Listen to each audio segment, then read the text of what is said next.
going back to our question sa previous vlog, pwede ba natin ibalik yung mga cars na kinuha natin sa dealer or sa financial institutions na nagpahiram sa atin ng pera kung magka-problema tayo sa ating status dito sa Canada at gusto na natin umuwi ng Pilipinas? So, if you're interested in this topic, please keep on watching.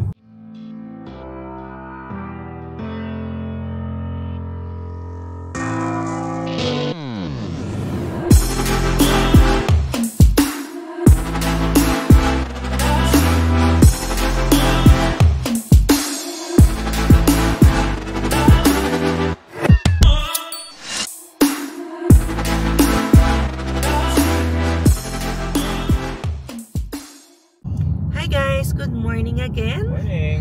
And we are on our way to Honda TNT. Yan, by Barlow Trail.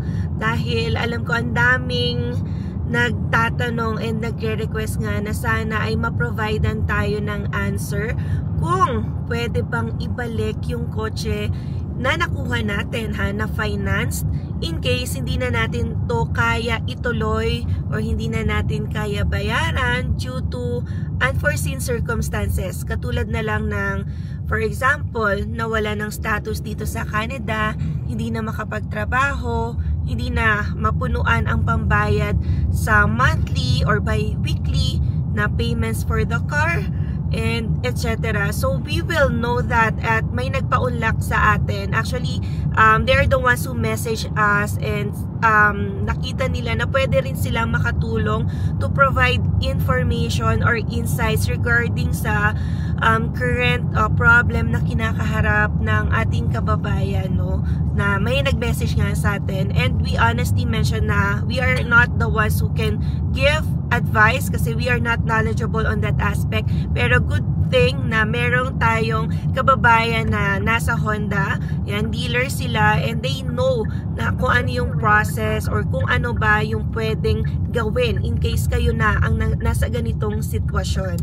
So we will meet them yan shortly. Yan, may kami appointment sa kanila, and nasa 18 minutes lang naman yung travel.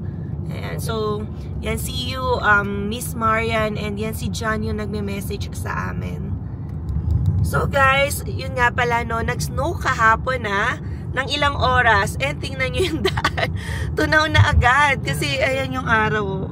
Mainit na ulit. Ang tirik ng araw ngayon. Pero yun ngayon -2. Yan, -2, pero mamaya nasa minus, ay hindi, +5 na. Oo, paakyat na siya ngayon, kanina -5, ayan. And then, malapit na yung spring, I think in 2 weeks. And check nyo na lang sa calendar. Pero, ayan, malapit-lapit na. And, yun nga lang na hindi raw nila ma-predict ko ano talaga yung, like, sa mga weather for spring, malamig ba or medyo mainit na. Kasi nga, in the middle of yung mga init, may mga pabugso-bugsong snow. Meron pa rin yan. Pero okay na rin, guys, no? Oo, naalala ko nga last year, meron pa hanggang April eh. Pero okay, ano na lang yun, konti-konti na lang siya. Tingnan nyo naman yung daan. Tingnan mo, katiting na snow yung nandun sa grass. And then, pinapakita dyan yung rate ng gasoline dito. Regular 141. And then diesel 172. Pero mas mura kapag member nga ng Costco. So baby, ayan, automatic pala na deduct ang ating membership ng Costco. Ay, na gano'n na sila. Oo, 130 plus tax yun. So, kailangan natin yung tuloy. Pero alam ko, pwede mo pa yung sabihin na ipapa-refund mo or babawiin mo.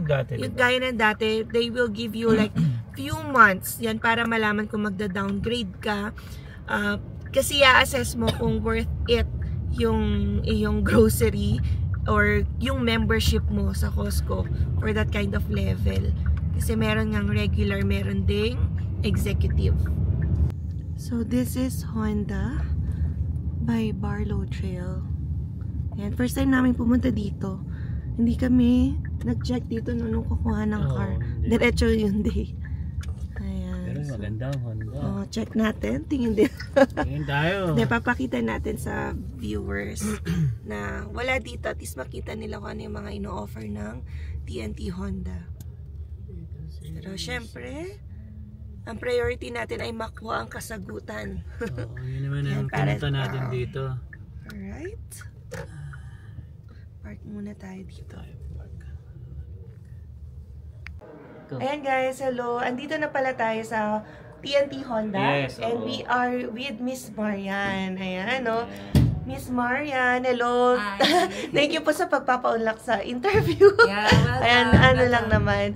Informal interview, parang para masagot lang yung katanungan ng subscriber namin. Yeah, alam niyo naman guys, diba, yung subscriber natin na namumblema ngayon. Oo. Eh, humihingi siya ng tulong kung ano daw yung mapapayo. Pero hindi naman kasi tayo expert dyan. No? So, si Mama makakasagot. Yan. So, my name is Marian Malaka. I'm a senior sales advisor here at TNT Honda. And nagwo-work po ako dito since 2018. Wow. So, 7 years na. Awa ng Diyos.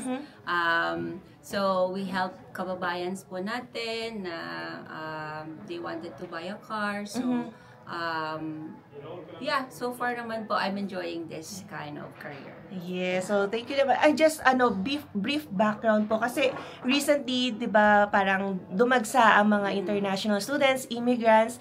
Kapag po ba yung parang mga bagong punta lang dito sa Canada, marami rin po kayong mga, like, buyers, yeah? Yeah, so, actually, na-notice ko, since 2022, dumadami na. Yes, so, yun din po yung pagdating namin, 2022. Yeah. So, dumadami yung nag-i-inquire ng mga newcomers, also yung mga naka-student, o kaya naka-work permit. Yes. So, dumadami yung inquiries. Hanggang ngayon, padami ng padami. So, ang meron kami dito sa TNT Honda, we help meron kaming newcomers program.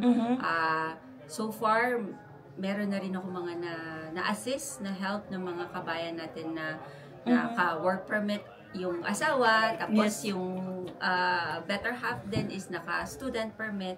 So, marami-rami na rin. So, sa Calgary, pero I think sa other outside ng Calgary, for sure, marami din po. So, basically po, yung just a quick question bago tayo dumako doon sa main, ay mabilis lang po ba makakuha ng kotse, like finance car, ang mga baguhan or bagong dating dito sa Canada? Mabilis, yun yung quick answer. Yes. Pero meron ding pagdadaanan na process yan. So, may mga criteria ang bank sa mga newcomer. So, may specific sila sa mga newcomer or mga so, let's say, mga naka-work permit. So, may mga certain criteria like titignan pa rin nila yung credit. Credit score. Yeah, credit score, credit history. So, kung talagang bagong-bago. Walang credit score. Let's say 2 months, 3 months, 6 months pa lang, diba? Still get a car? Yes, meron naman. May mga, I would not say 100%, pero may mga na-qualify sa new car program. So, ang requirements kasi ng bank is not only to check yung credit score or credit history, kasi kung wala ka nun, then they will ask for a down payment. So, 10 to 15% ng total cost, normal yan. To ask higher. To ask for a down payment. And also, let's say, meron silang kamag-anak dito na may credit na, they could help to co-sign. Oh, that's nice. Yeah, so, co-sign. So, yun yung mga criteria din. So, of course, dapat may income. Definitely. Yes. Yeah, so before going here, siguro makahanap muna sila ng work, no? Tama, bago sila makakuha ng finance card. Tama. Kasi kung wala talagang income, kahit may pera ka for down payment, wala tayong chance to get an approval. Yeah, definitely. Yeah. Kasi yun yung number 1. And yan na nga po, ayan o. So, since kunwari, nakakuha na ang isang kababayan natin, and with the current situation ng immigration ngayon, napakahirap na. Yung iba po, nawawala ng trabaho. So, dako muna tayo sa pagkawala ng trabaho. Ano po ba yung pwede gawin in case hindi siya makabayad for some time? Meron bang magagawa like ang dealer or yung bank na nag-finance ng loan about the payments on the car? So, ang normal na ina-advise ko, kasi I had experienced that before sa customer ko. Okay po. So, tatawag sila sa akin and they would say, may situation, hindi kami makakabayad ng car payment namin. So, ang unang-una ko munang gagawin is to bring them here. Yeah. And we need to see kung pwede namin bilhin yung car. Okay. Okay? So, dealer, not only TNT Honda, but dealership can buy a car from you. Okay? Kahit naka-finance yan or naka-lease yan, we are authorized to buy a car from you. So, i-appraise kung ano yung market value at that time. Titignan natin kung nasa positive ba siya or negative siya. Okay. Ibig sabihin po ng positive equity or negative equity is yung value ng car niya nung na-appraise that time, kung mataas yung value compared dun sa loan na balance, then yun ang positive equity. Yes. So yung difference po nun, it will go to you as a owner.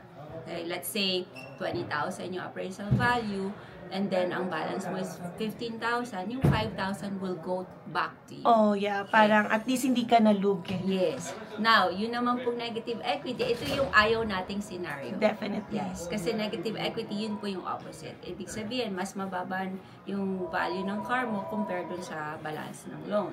So, yun, kung talagang hindi mo na kayang magbayad, at bibili namin sa iyo yung car, kailangan mo pong bayaran yung difference to us. Okay. Kasi we need to clear the loan. Yes. Kayo po parang, kayo na ang magbabayad sa bank. Okay. Yes. Kasi hindi po namin mariresell yung car na binili sa iyo kung hindi po clear yung loan. So, you need to pay that out of your pocket.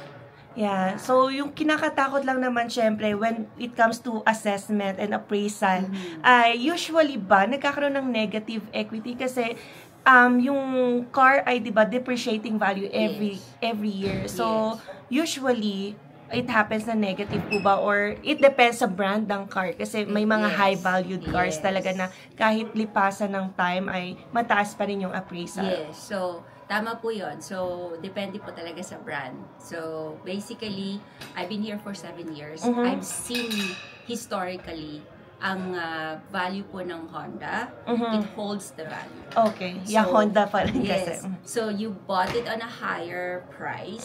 But at the end, kapag gusto mo na siyang i-let go, it's always a positive equity. Okay. Always. Majority. May certain time lang po, depende sa situation, what happened before they bought the Honda vehicle. That is the time na mayroong negative equity. Pero it's very, very rare po na I've seen a negative equity from a Honda vehicle. Okay. Oh, that's nice. Yes. I would not say other brands name, pero I've seen other brands na tinitrace sa amin. I've seen talaga very, very high yung chances na negative equity sila. Okay. Yeah. So, I would say talaga itong brand namin will hold the value. Oh, that's nice. So, yan yung sa situation na po ng kababayan natin, no, na kasi ito yung nawala ng status. And syempre, kapag walang status, hindi makakapag-work. So, walang income na papasok and hindi na nga niya talaga mababayaran yung car. And the worst part of it is, gusto niya nang umuwi ng Pilipinas. So, ang solution niya is talagang ibalik yung car kasi wala na sigurong gagamit. Pero kapag ganun yung situation, ano yung unang kailangang tawagan? Is it the bank or the dealer? So, technically, kung gusto mo ng assistance, call dealer. Call the dealership. Okay. Kung saan nyo po binili, much better kasi meron na po kayong relationship. Pero kung gusto nyo naman pong, let's say, mag-try sa iba, or contact me. Okay. I could help you kasi we accept any brands naman. Okay, that's nice. Oh, yan yung next question ko pala. Na kahit, for example, hindi pala Honda yung car ni Kuya. Sabihin na natin, same car sa amin, Hyundai. Can they go to you instead? Okay. Yes, oo. So, we accept different brands po kasi we are selling different brands din sa aming inventory ng pre-owned. Oh, that's nice. Yes. So, for brand new Honda lang po. Pero for pre-owned, we have different brands po na binibenta namin. So, we accept that po. Pag bumibili kami for a trade or for just to buy. So, for dun sa kabayan natin na wala na siyang work, wala na rin siyang status, So, ang talagang magiging choice na lang niya is to sell the car. Okay. Okay, so first, pwede siyang ibenta niya sa dealership. Second, yung second option niya is ibenta niya privately. Okay. Okay? Pag sinabing privately, ipopost niya sa KGG, sa marketplace, and then cash yun, cash transactions yun. Pwede rin po, may third options din na they find someone na naghahanap ng sasakyan and interested dun sa sasakyan niya. Okay. And then they could do an assumptions of loan. Yeah, like pasalo in our term, tama ba? Yes, pasalo po sa lingwahe natin. Yes. Pero dito po sa Canada, we call assumption of loan. So, ang gagawin po is either po na yung si buyer will go to the dealership kung saan po binili yung sasakyan ni kabayan and then tell them na we would like to assume the loan. Okay. So mag-go through po sila ng credit check sa buyer na yan. So pag na-approve si buyer, matatransfer na po doon sa buyer na yon yung ownership and everything. And then wala na pong obligation si kabayan, yung may current owner po. So, yun po yung option. And then may options din po na they call the bank. Okay. Okay, so yun naman po is, technically, alam niyo naman ang bangko, they will not really help you. But that's also an option. So, to call the bank, tell them what is going on. And then the bank representative will tell you kung anong options naman sila meron. Yeah, on the side of the bank naman. On the side of the bank. So, for me po, siguro ang the best way is sa dealership or yung pong kasi mahirap din po mag-sell tama, 'di ba, privately, matagal ang transactions yan and then bababaan nila yung offer. Yes. So I think yung dalawang option is yung sa dealership o kaya naman find someone to take over ng car. Yes. So, ang nakikita ko naman minsan, di ba, when you appraise, you said that there can be positive or negative. Yes. So, kunwari, nandun sa part na negative si kabayan and he cannot pay that negative amount. Paano po kung iiwan niya na lang yung car, hindi na siya makikipag-transact sa dealership or sa bank? What will happen to his name or to his credit score? So, yun yung pinaka-worst scenario po na gagawin ng kabayan natin. Yes. So, I will not recommend that po na kung may balak kayong bumalik sa Canada later on, please don't do that. Wag niyo pong iiwan somewhere or basta niyo na lang, yung totally wala kayong gagawin. Yes.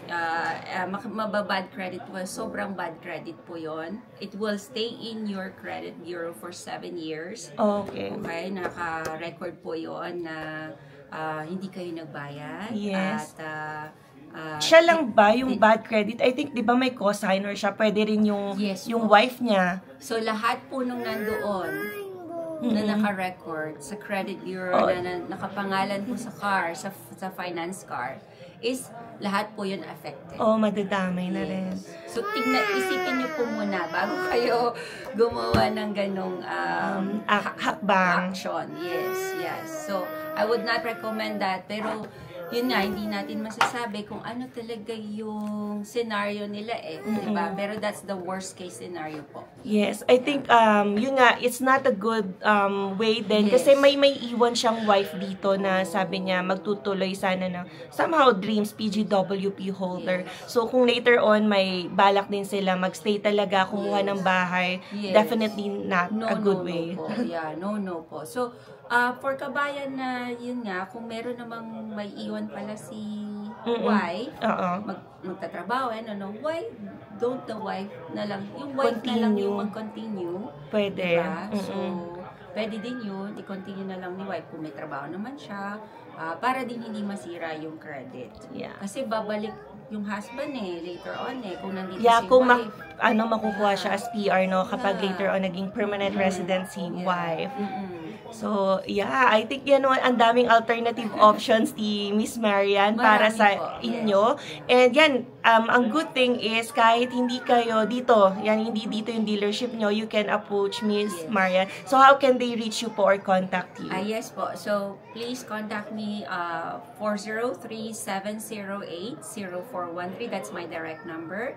You could also search me on Facebook. It's Marian T. Malacca. That's Marian T. Malacca.